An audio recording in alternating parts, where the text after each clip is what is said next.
Hello students, my self Rajendra Verma, team chemistry. बेटा आज से आपके दंगल टेस्ट सीरीज शुरू होने जा रही है। इस टेस्ट सीरीज के माध्यम से आप जो है 3 बार अपने पूरे सिलेबस को रिवाइज कर पाएंगे। आज का जो पेपर है उसमें ऑर्गेनिक केमिस्ट्री के आपने जो क्वेश्चन सॉल्व किए हैं उन क्वेश्चन का सॉल्यूशन मैं आपको बताने जा रहा हूं। अगर आपको किसी क्वेश्चन में डाउट है तो आप ये वीडियो सॉल्यूशन देखकर अपने क्वेश्चन को डाउट को रिजॉल्व करें। आपका अभी भी कोई दोस्त, आपका अभी भी कोई रिश्तेदार इस टेस्ट सीरीज से नहीं जुड़ा है तो बेटा आप उसको इस टेस्ट सीरीज के माध्यम से जोड़ें ताकि उसका भी सिलेबस जो है पूरा का पूरा 3 बार रिवाइज हो पाएगा। शुरू करें। सबसे पहले आपके पास क्वेश्चन है आईयूपीएसी नेम ऑफ कंपाउंड। अब इस कंपाउंड का जब अपने को आईयूपीएसी नेम लिखना है तो अपने को आईयूपीएसी रूल फॉलो करने पड़ेंगे। तो इस कंपाउंड में मेन फंक्शनल ग्रुप कौन सा है? सीओ ग्रुप है। तो मेन फंक्शनल ग्रुप सीओ है तो आप यहां से जो है इसको नंबर 1 कंसीडर करेंगे। उसके बाद आप किसको प्रायोरिटी देंगे? डबल बॉन्ड को। मेन फंक्शनल ग्रुप के बाद प्रायोरिटी किसको मिलती है नंबरिंग के लिए? मल्टीपल बॉन्ड को प्रायोरिटी मिलती है। तो आप मल्टीपल बॉन्ड की तरफ मूव करेंगे। 2, 3, 4, 5, 6।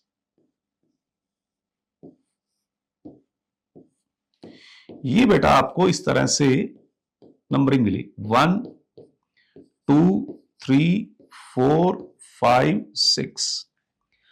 सबसे पहले लोवेस्ट प्रायोरिटी किसको मिलती है? मेन फंक्शनल ग्रुप को लोवेस्ट प्रायोरिटी मिलती है। तो यहां सीओ ग्रुप आपके पास मेन फंक्शनल ग्रुप है। फिर प्रायोरिटी कहां शिफ्ट होगी? मल्टीपल बॉन्ड पर। उसके बाद ये सब्स्टिट्यूएंट OH यहां पर एज ए सब्स्टिट्यूएंट यूज हो रहा है। तो हमने नंबरिंग कर ली। अब OH सब्स्टिट्यूएंट है तो इसके लिए हमें क्या यूज करना पड़ेगा? Prefix hydroxy.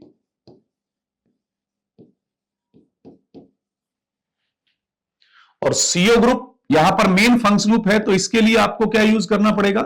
सफिक्स। इसका सफिक्स क्या होता है? ऑन। तो अब इसका आईयूपीएसी नेम लिखें। सबसे पहले हमें इसको लिखना पड़ेगा 6 हाइड्रोक्सी। देखिए 6 हाइड्रोक्सी, ठीक है। फिर साइक्लोहेक्स, साइक्लोहेक्स। उसके बाद 2ईन, 2ईन। और सीओ ग्रुप नंबर 1 पर है 1 ऑन। तो करेक्ट आंसर क्या है बेटा आपके पास? फर्स्ट आपके पास इसमें करेक्ट आंसर हो गया, ठीक है। नेक्स्ट क्वेश्चन पे चले। 47 the number of possible stereo isomers. आपको एक कंपाउंड दिया है, इस तरह का कंपाउंड है।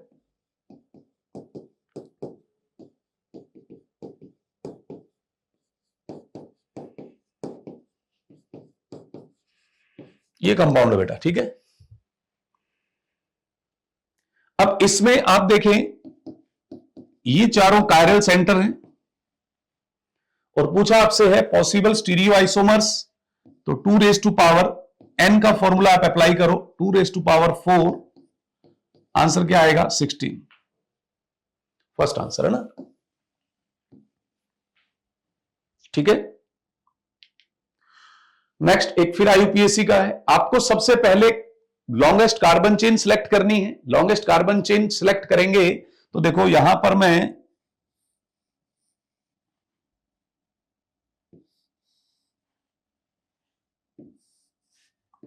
इसको ऐसे लिखता हूं।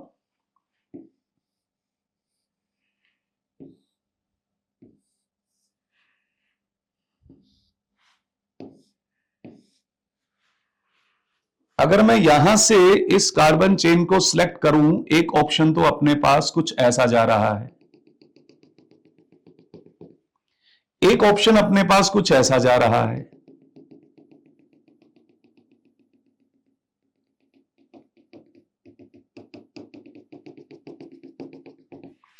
यहां पर आपके पास 1, 2, 3, 4, 5, 6, 7, 8। यहां देखिए 1, 2, 3, 4, 5, 6, 7, 8 दोनों के पेरेंट कार्बन चेन में नंबर ऑफ कार्बन सिमिलर है। अब ऐसे केस में अपने को क्या लेना होता है? उस पेरेंट कार्बन चेन को सिलेक्ट करना होता है जिसमें नंबर ऑफ सब्स्टिट्यूएंट मैक्सिमम हो। इस केस में सब्स्टिट्यूएंट 2 है और इस केस में 1 2 एंड 1 3 सब्स्टिट्यूएंट है, तो ये इनकरेक्ट हो गया। ये तो इनकरेक्ट है, ये करेक्ट है, इसके अकॉर्डिंग चलना है। अब अपने को नंबरिंग करनी है। Numbering selected parent carbon chain में इस तरह से करते हैं कि सब्स्टिट्यूएंट को लोवेस्ट नंबर मिले। तो उस रूल को अगर अपन फॉलो करेंगे तो नंबरिंग यहां से जाएगी 1 2 3 4 5 6 7 8। नंबर 3 पर इथाइल है, नंबर 2 6 पर मिथाइल है। अल्फाबेटिकली इथाइल पहले आता है तो आपके पास आएगा 3 ethyl 2 6 dimethyl octane. 3 ethyl 2 6 dimethyl octane. Answer कौन सा जाएगा बेटा? फोर्थ आंसर आ गया। ठीक है, next 49 the structure of tertiary butyl group. इनमें से टर्सरी ब्यूटाइल ग्रुप का स्ट्रक्चर कौन सा है? ये तो आपके पास है नॉर्मल ब्यूटाइल, इसको कहेंगे आप सेकेंडरी ब्यूटाइल, इसको कहेंगे आइसोब्यूटाइल और इसको कहेंगे टर्सरी ब्यूटाइल। तो आपके पास आंसर क्या आया? फोर्थ। ठीक है, क्वेश्चन नंबर 50 देखें। आपसे पूछा है correct IUPAC name. CH3 CH double bond CH CHO। यहां से नंबरिंग करनी पड़ेगी। ब्यूट 2 इन 1 एल, ये इसका आईयूपीएसी नेम है, तो फर्स्ट आंसर आ जाएगा। ठीक, 51 फिर आपके पास एक कंपाउंड है और इसका आपको आईयूपीएसी नेम बताना ना। तो इसमें मेन फंक्शनल ग्रुप कौन सा है? एल्डिहाइड। तो अपने को एल्डिहाइड के अकॉर्डिंग ही चलना पड़ेगा।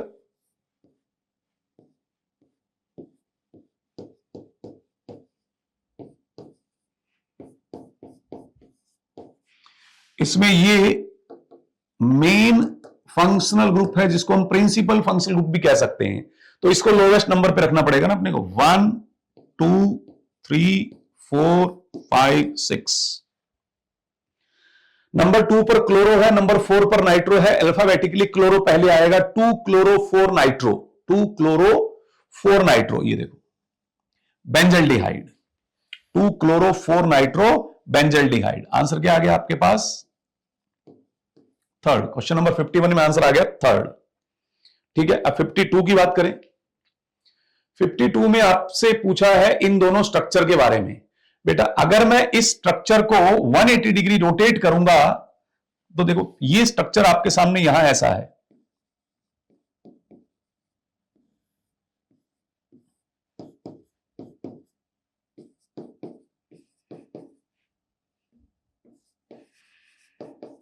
ये तो एक्स है। इसको मैं क्या करता हूं 180 डिग्री अलोंग द प्लेन जो है मैं इसको रोटेट कर लेता हूं।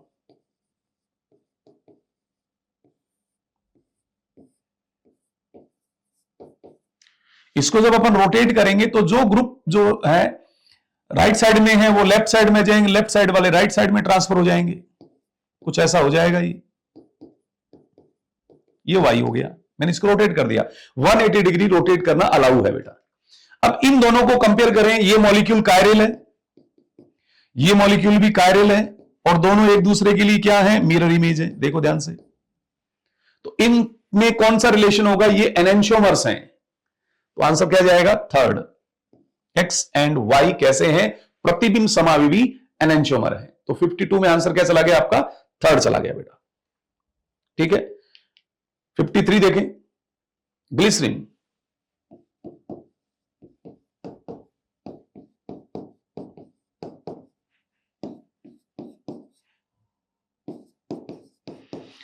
ये 1 डिग्री है, ये 2 डिग्री है और ये 1 डिग्री है।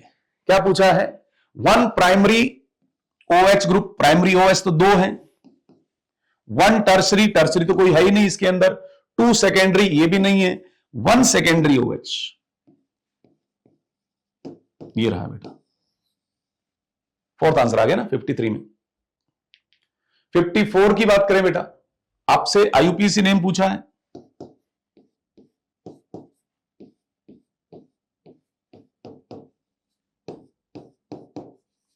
ये कंपाउंड है, तो इसमें आप प्रायोरिटी किसको देंगे नंबरिंग के लिए? डबल बॉन्ड को प्रायोरिटी देंगे बेटा, ठीक है। और डबल बॉन्ड को प्रायोरिटी देंगे तो 1 2 और फिर ये 3, सब्स्टिट्यूएंट भी मैक्सिमम होने चाहिए। अब आपके पास ये दो ग्रुप है, 2 मिथाइल है और 3 ब्रोमो है। अल्फाबेटिकली पहले क्या आएगा? 3 ब्रोमो, 3 ब्रोमो 2 मिथाइल होना चाहिए, 3 bromo 2 methyl propene, first answer आ जाएगा। 54 में फर्स्ट आंसर हो गया बेटा, ठीक है। 55 की बात करें, इसमें भी आईपीएससी ने पूछा आपसे,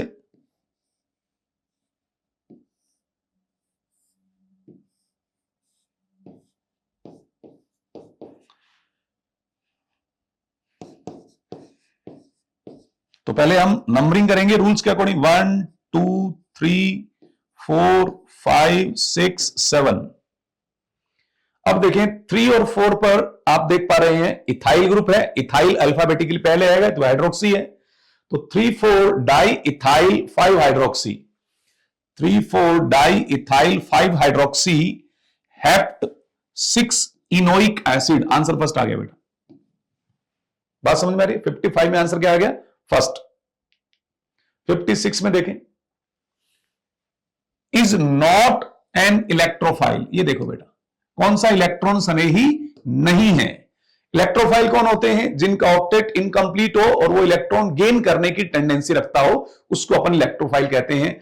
तो ये सारे तो इलेक्ट्रोफाइल हैं, लेकिन NH3 जो है एक न्यूक्लियोफाइल होगा।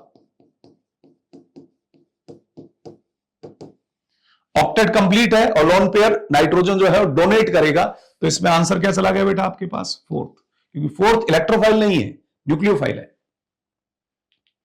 57 एरोमेटिक स्पीसीज, एरोमेटिक प्रजातियां कौन सी है ये आपको देखना है। एरोमेटिक के लिए क्या कंडीशन है? पहली कंडीशन साइक्लिक प्लेनर स्ट्रक्चर होना चाहिए, फिर कंप्लीटली डीलोकलाइज्ड पाई इलेक्ट्रॉन होने चाहिए, और उन pi electron number according to Huckel's rule 4n+2 pi होना चाहिए। तो इसको अगर हम फॉलो करेंगे तो 2 pi electron, 6 pi electron, 10 pi electron, ये अपने को नंबर चेक करना है। तो यहां देखें ये एरोमेटिक है 2 पाई इलेक्ट्रॉन के साथ, ये नहीं है बेटा, ये नॉन एरोमेटिक होता है। कंपाउंड कैसा है? क्योंकि इसमें यहां पर हाइड्रोजन जो है, ये हाइड्रोजन एक दूसरे को रिपेल करते हैं, रिपल्शन से ये स्ट्रक्चर नॉन प्लेनर हो जाती है, तो ये नहीं होगा। यहां पर ये एरोमेटिक है और यहां पर ये भी एरोमेटिक है, तो फर्स्ट, थर्ड और फोर्थ ऐसे हैं जो एरोमेटिक है। तो इसमें आंसर क्या चला गया आपके पास? 57 में थर्ड आंसर चला गया बेटा, ठीक है। 58 बॉन्ड एनर्जी और होमोलाइटिक बॉन्ड फ्यूजन होना चाहिए। इसका मतलब आप इसमें क्या बनाएंगे? फ्री रेडिकल, किसको ब्रेक करके? इसका होमोलाइसिस करके। अब आपको क्या चेक करना है? Bond energy. तो आपके पास एक फॉर्मूला रहता है, बॉन्ड एनर्जी इनवर्सली प्रोपोर्शनल होता है स्टेबिलिटी ऑफ फ्री रेडिकल। तो अब आपको फ्री रेडिकल की बात करनी है, तो मैं आपको यहां पर फ्री रेडिकल बना के दिखाता हूं।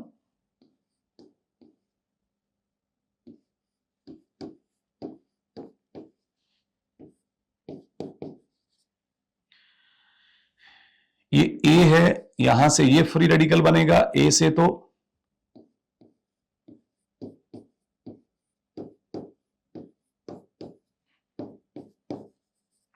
ये बी है, यहां का ये फ्री रेडिकल बनेगा,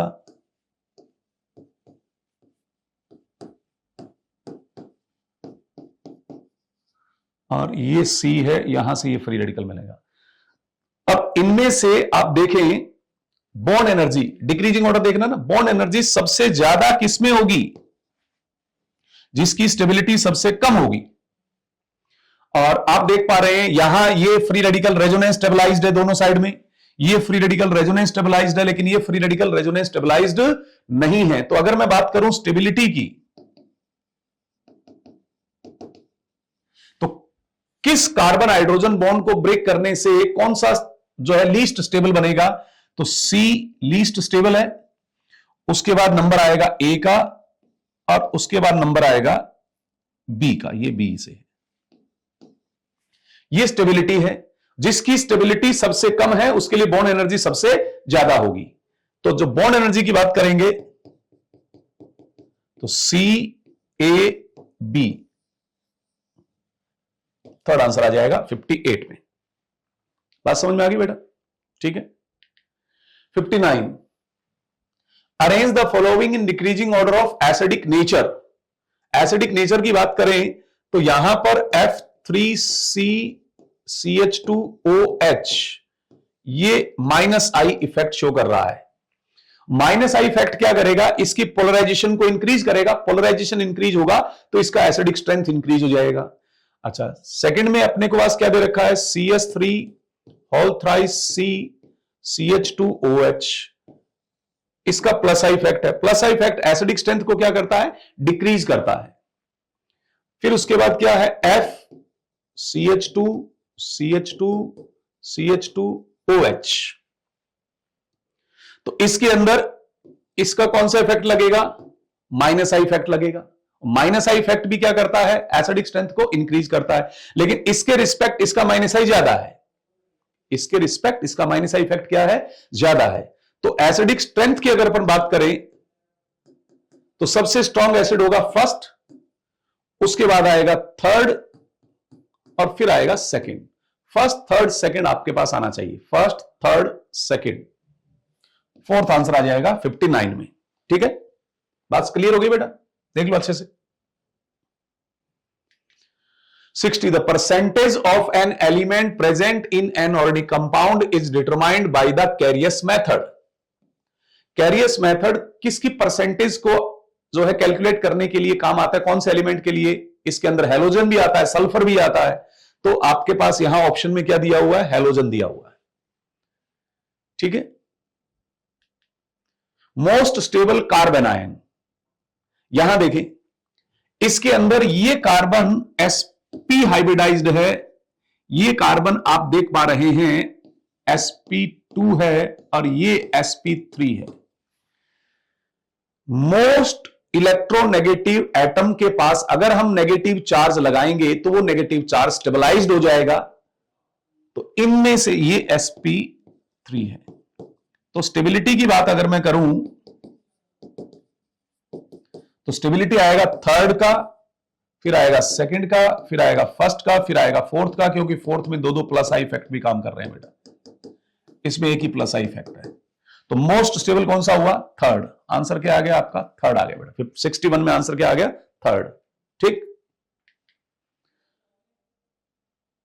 62, विच of the following is most basic. अब देखिए इनमें इसका लोन पेयर कैसा है? लोकलाइज्ड। और इन तीनों के लोन पेयर कैसे हैं? D localised.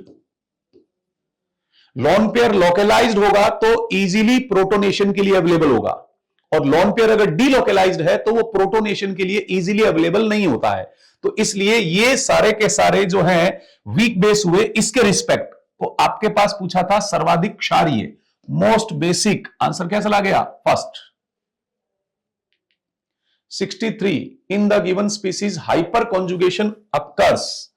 अति संयुग्मन, अति संयुग्मन के लिए क्या होना चाहिए? आपके पास एक alpha carbon hydrogen sigma bond होना चाहिए। ये कहां कनेक्ट हो? डबल बॉन्ड पर कनेक्ट हो, या फिर ये C+ के साथ कनेक्ट हो, या फिर ये फ्री रेडिकल के साथ कनेक्ट हो, तब हम हाइपर कॉन्जुगेशन को चेक करते हैं। तो देखिए यहां पर हाइपर कॉन्जुगेशन है, यहां पर हाइपर कॉन्जुगेशन नहीं है, इसमें नहीं है बेटा। यहां पर ये रहा अल्फा, हाइपर कॉन्जुगेशन आ जाएगा। इसमें ये रहा अल्फा, यहां हाइपर कॉन्जुगेशन आ जाएगा। तो फर्स्ट में हाइपर कॉन्जुगेशन है, थर्ड में है और फोर्थ में है। फर्स्ट, थर्ड, फोर्थ में हाइपर कॉन्जुगेशन है। आंसर चला गया बेटा थर्ड, 63 में। ठीक है, देख लो अच्छे से। नेक्स्ट देखें, 64 नंबर क्वेश्चन क्या कहता है? Is not an aromatic, aromatic प्रजाति नहीं है। ये 10 पाई इलेक्ट्रॉन के साथ एरोमेटिक है, ये 6 पाई इलेक्ट्रॉन के साथ एरोमेटिक है। इसके अंदर ये एरोमेटिक नहीं है।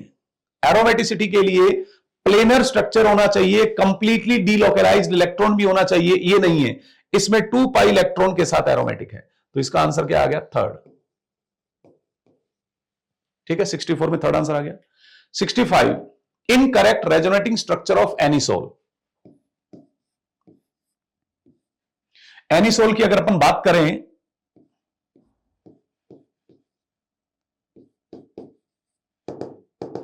तो ये इलेक्ट्रॉन यहां ट्रांसफर होंगे,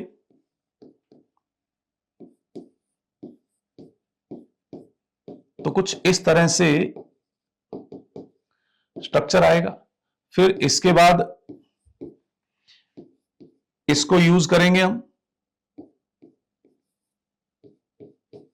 OCS3, फिर इसको यूज करेंगे हम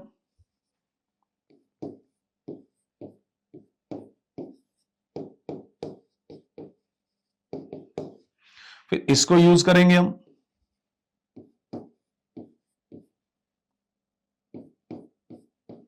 OCS3, है ना। अब इनमें से कौन सा मैच नहीं कर रहा है देखना आपको, ये मैच नहीं कर रहा। देखो यहां पॉजिटिव चार्ज है, जबकि यहां क्या होना चाहिए? नेगेटिव चार्ज होना चाहिए। आंसर क्या आ गया आपका? सेकंड। ठीक है।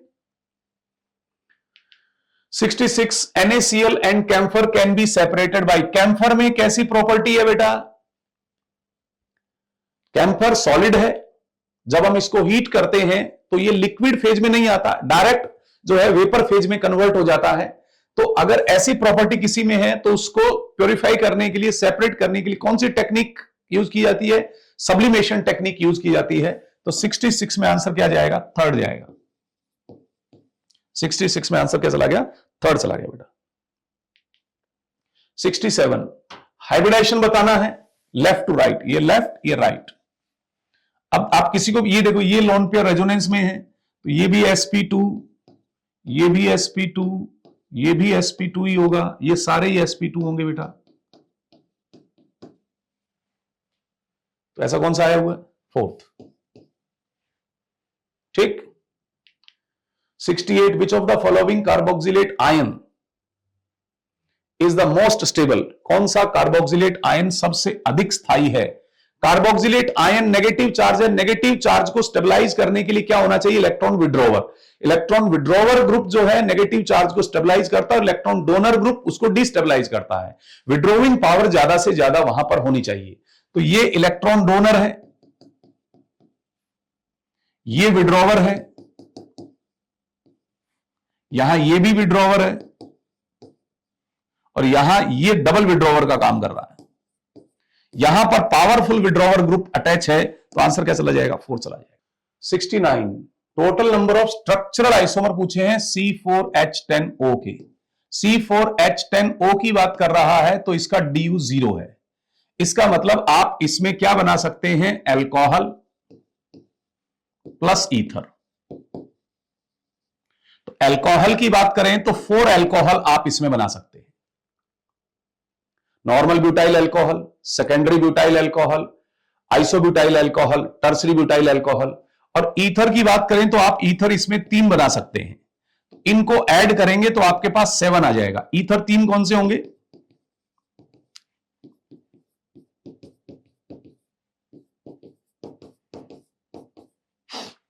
तो 7 आ जाएगा। थर्ड आंसर 69 में आंसर क्या चला जाएगा बेटा? थर्ड चला जाएगा। ठीक है। 70, विच of the following is non benzenoid aromatic compound. Non benzenoid aromatic compound किसको बोलते हैं? जो एरोमेटिक नेचर का तो है लेकिन उसमें बेंजीन रिंग प्रेजेंट नहीं है। तो एनिलीन बेंजीनोइड है, बेंजोइक एसिड बेंजीनोइड है, एंथ्रासीन बेंजीनोइड है, ट्रोपोन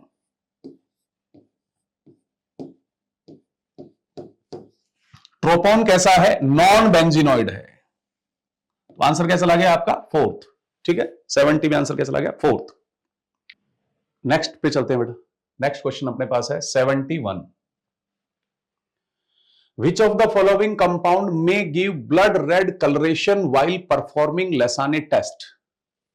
आपको लैसाने परीक्षण करने के लिए उस यौगिक को आइडेंटिफाई करना है जो रक्त जैसा लाल रंग दे सकता हो। ऐसा कौन सा कंपाउंड है जिसका लैसाने टेस्ट करोगे तो वहां पर ब्लड रेड कलरेशन आएगा। इसके लिए क्या जरूरी है, उस कंपाउंड में सल्फर नाइट्रोजन दोनों की प्रेजेंस जरूरी है। सल्फर नाइट्रोजन दोनों प्रेजेंट होंगे तो वो क्या करेगा, सोडियम के साथ इस तरह से एक सॉल्युबल आयनिक कंपाउंड का फॉर्मेशन कर लेगा।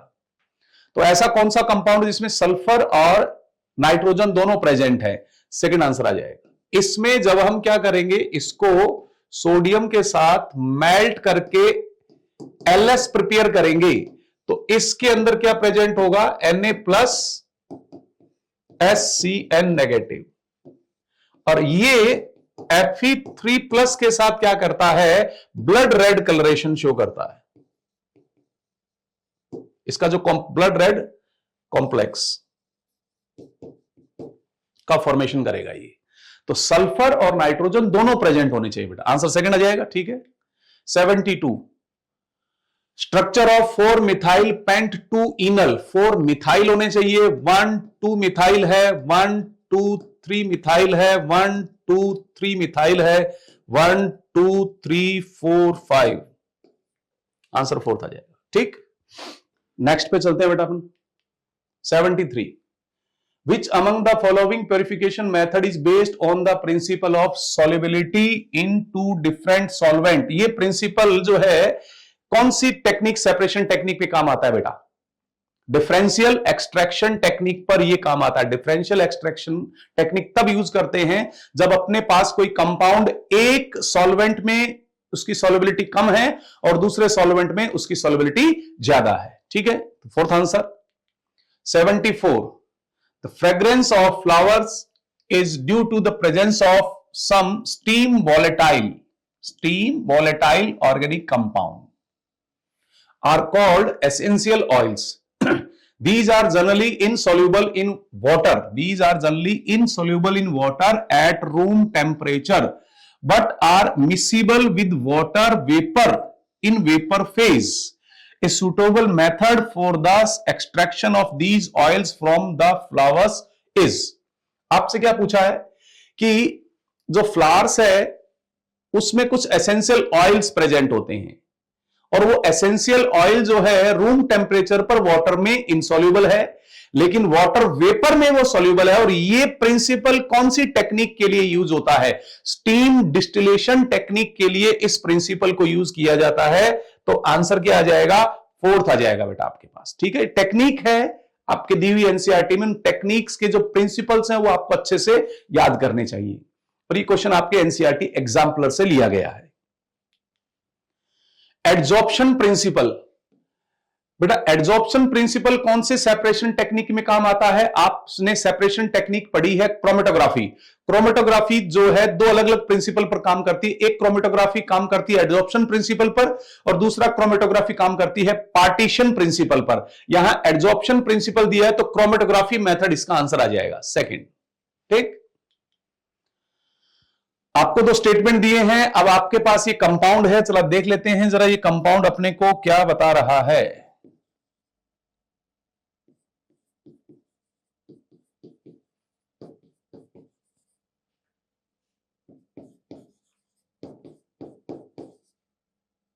ये कंपाउंड है, प्रिंसिपल फंक्शनल ग्रुप CO है तो अपने को यहीं पर नंबरिंग करनी शुरू करनी पड़ेगी 1 2 3 4 5 6 एंड 7। तो 7 hydroxy heptane 2 on, 7 hydroxy heptane 2 on इसका IUPAC नेम है, ये स्टेटमेंट करेक्ट है।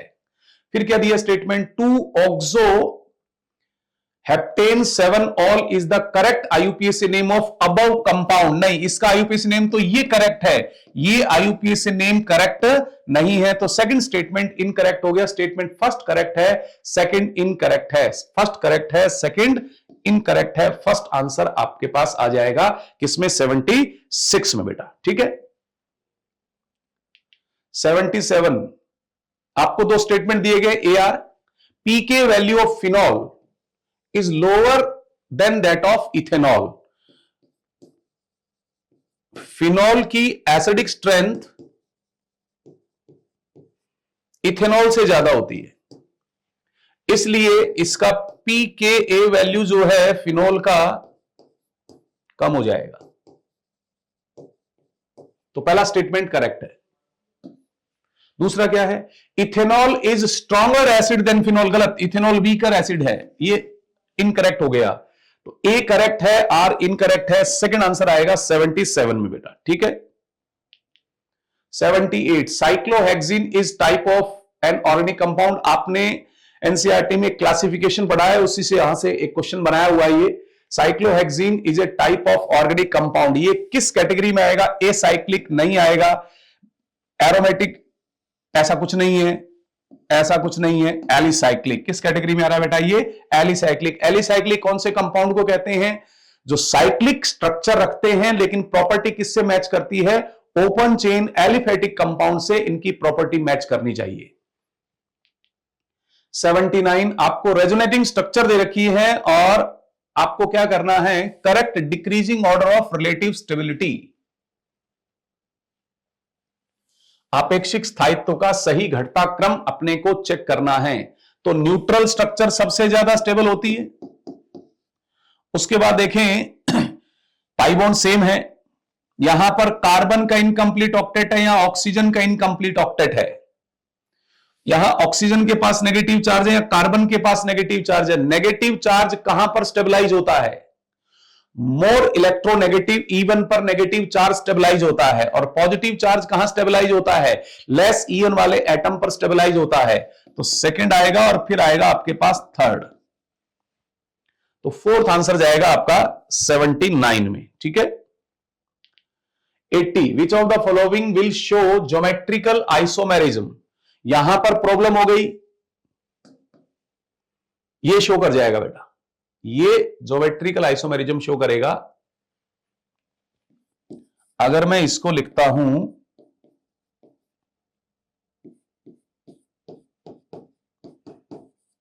इस तरह से, तो ये दोनों ज्योमेट्रिकल आइसोमर है।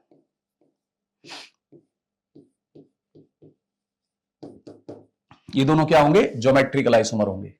इसमें ज्योमेट्रिकल आइसोमेरिज्म नहीं आएगी, इसमें भी ज्योमेट्रिकल आइसोमेरिज्म नहीं आएगी, क्योंकि इसका लेफ्ट साइड का ये पोर्शन और राइट साइड का ये पोर्शन सिमिलर है, तो इसमें ज्योमेट्रिकल आइसोमेरिज्म नहीं आएगी। सेकंड में ज्योमेट्रिकल आइसोमेरिज्म आएगी। 80 का आंसर क्या चला जाएगा आपके पास? Second. 81 ascending order of acidic nature of the following hydrogen atoms is. Hydrogen परमाणुओं की अम्लीय प्रकृति का बढ़ता क्रम देखना है। तो एसिडिक नेचर की बात करें तो अपने पास मान लो ये कोई एक एसिड है, ये H+ रिलीज करेगा और H- कॉन्जुगेटेड बेस बनाएगा। इस कॉन्जुगेटेड बेस की स्टेबिलिटी बढ़ेगी तो एसिडिक स्ट्रेंथ बढ़ जाएगी। तो देखो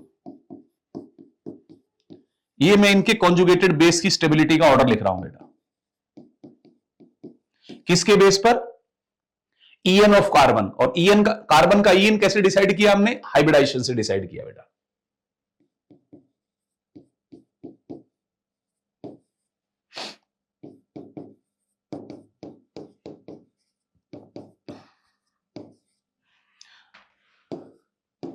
तो ये स्टेबिलिटी है, स्टेबिलिटी ऑफ कॉन्जुगेटेड बेस। तो जिसका कॉन्जुगेटेड बेस मोस्ट स्टेबल है उसके एसिड की एसिडिक स्ट्रेंथ सबसे ज्यादा होगी। बात समझ में आ रहा? आपको क्या लिखना है?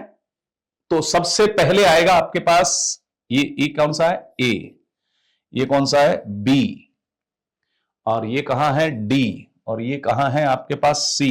तो आपको लिखना है ascending order C, D, B and A, CDBA, CDBA fourth answer आ जाएगा बेटा इसमें। 81 का आंसर क्या आ गया आपके पास? फोर्थ आ गया, ठीक है। 82 difference in energy between the actual structure and the lowest energy resonance structure. Actual structure कौन सा होता है? रेजोनेंस हाइब्रिड, ठीक है। तो मोस्ट स्टेबल और रेजोनेंस हाइब्रिड की बीच में जो एनर्जी गैप है उसको हम रेजोनेंस एनर्जी कहते हैं। तो आंसर क्या आएगा, फर्स्ट आ जाएगा। 83 functional group that show negative resonance effect minus are effect या कहें माइनस एम इफेक्ट, इनमें से कौन सा शो करेगा? तो ये plus M plus M plus M और ये माइनस एम, फोर्थ आंसर आ जाएगा। एक मैच द कॉलम आपको दिया गया है, ठीक है, और यहां से अपने को आंसर देना है। अब देखो ये फिनोमिना किसको रिप्रेजेंट कर रहा है? प्लस आर को रिप्रेजेंट कर रहा है। यहां पर ये इलेक्ट्रॉन इधर ट्रांसफर हो गए और ये एच भी इसी पर ट्रांसफर हो गया, तो ये किसको रिप्रेजेंट कर रहा है? ये ई रिप्रेजेंट कर रहा है प्लस ई को, पॉजिटिव इलेक्ट्रोमैग्नेटिक इफेक्ट। इलेक्ट्रॉन यहां ट्रांसफर हो रहे हैं, ये यहां अटैक कर रहा है, तो माइनस ई को रिप्रेजेंट कर रहा है बेटा। ये इलेक्ट्रॉन विड्रॉवर है तो ये यहां पर माइनस आर को रिप्रेजेंट करेगा।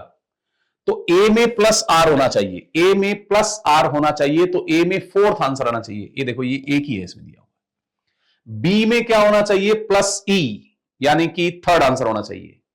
सी में क्या होना चाहिए? माइनस ई, यानी कि फर्स्ट होना चाहिए। और डी में आपके पास क्या होना चाहिए? माइनस आर, सेकंड आंसर आता है। सेकंड आंसर आ गया ना। ये इलेक्ट्रोमैग्नेटिक इफेक्ट है जो आपने अच्छे से पढ़े। आइसोमेरिज्म का एक क्वेश्चन है, match the column. Normal propyl alcohol and isopropyl alcohol,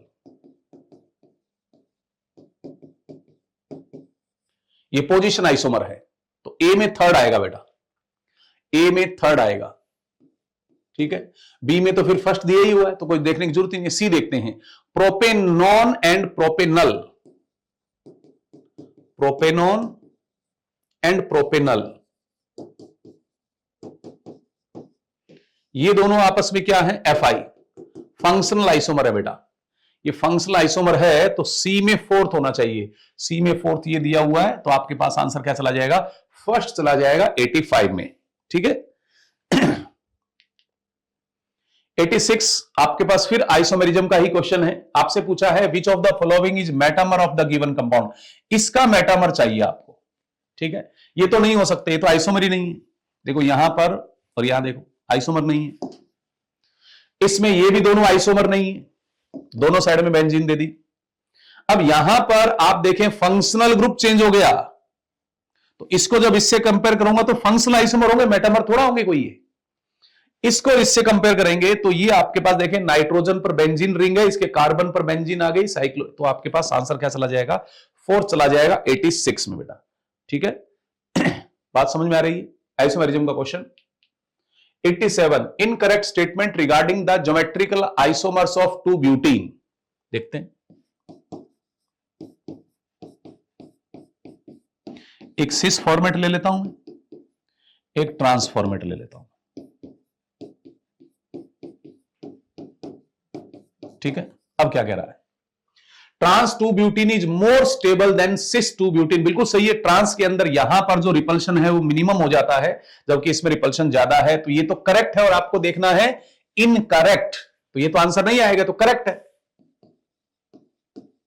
correct statement है, आपको इनकरेक्ट ढूंढना है। Cis two butene and trans two butene are stereo isomers. Geometrical isomers किस कैटेगरी में आते हैं? स्टीरियो आइसोमर्स की कैटेगरी में आते हैं। स्टीरियो आइसोमर में मॉलिक्यूलर फॉर्मूला सेम होता है, स्ट्रक्चरल फॉर्मूला सेम होता है, 3 डायमेंशनल अरेंजमेंट जो ओरिएंटेशन है वो डिफरेंट होता है, तो ये भी स्टेटमेंट करेक्ट है।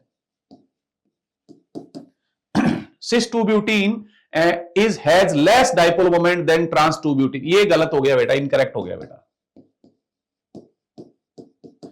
इसमें डाइपोल मोमेंट 0 होता है और इसमें नॉन 0 होता है बेटा।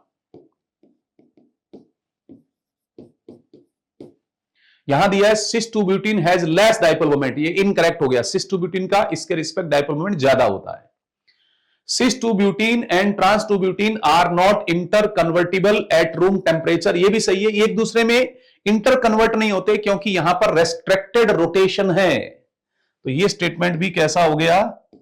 करेक्ट स्टेटमेंट हो गया। तो इस क्वेश्चन का आंसर क्या आया बेटा? आंसर आया आपके पास थर्ड, क्योंकि आपको इनकरेक्ट देखना था, गलत कथन ढूंढना था, आंसर थर्ड आएगा आपके पास, ठीक है। 88 for the given compounds the correct order of increasing pKa value, तो पहले अपन एसिडिक स्ट्रेंथ देख लेते हैं। तो एसिडिक स्ट्रेंथ की अगर बात करूं मैं, तो बी की एसिडिक स्ट्रेंथ जो है सबसे ज्यादा होगी, -m इफेक्ट यहां ऑपरेट हो रहा है, उसके बाद यहां पर -I ऑपरेट हो रहा है, और यहां पर भी -I ऑपरेट हो रहा है, लेकिन -I इसका ज्यादा होता है। तो यहां +m है तो ये नहीं आएगा, A आएगा, और A के बाद आएगा E। आपको लिखना है इंक्रीजिंग ऑर्डर। तो जिसका एसिडिक स्ट्रेंथ ज्यादा है उसका P के A वैल्यू सबसे कम हो जाएगा। तो B के बाद D, फिर C के बाद A के बाद E, BDCAE। आप देख लो इसके अंदर 88 में क्या आंसर आ रहा है। फर्स्ट आ गया ना, BDCAE। 89, given below are two statements. Geldol method is applicable to estimate nitrogen in pyridine। गलत हो गया, क्योंकि पायरिडिन में नाइट्रोजन रिंग में प्रेजेंट है, और नाइट्रोजन अगर रिंग में प्रेजेंट हो तो वहां पर आप जेल्डोल मेथड यूज नहीं कर सकते, क्योंकि इस प्रोसेस के अंदर जो नाइट्रोजन है वो किस में कन्वर्ट नहीं हो सकता, अमोनियम सल्फेट में कन्वर्ट नहीं हो सकता है। तो पहला स्टेटमेंट गलत हो गया। इज एप्लीकेबल लिखा हुआ है, नॉट एप्लीकेबल आना चाहिए।